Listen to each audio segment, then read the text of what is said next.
Subscribe करें और दबाएं बेल आइकन ताकि कोई खबर रह न जाए।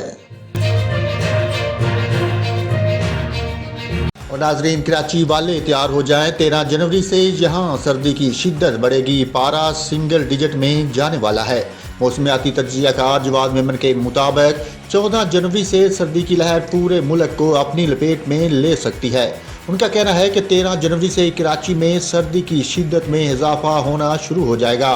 14 से 17 जनवरी के दौरान कराची में रात का दर्जा हरारत सिंगल डिजिट में जा सकता है।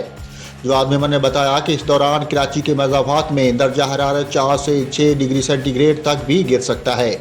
उन्होंने मज़ीद बताया कि सर्दी की ये लहर 18 जनवरी तक मुल्क पर असरअंदाज रहेगी, जिसकी शिद्दत बलूचिस्तान में ज़्यादा रहेगी।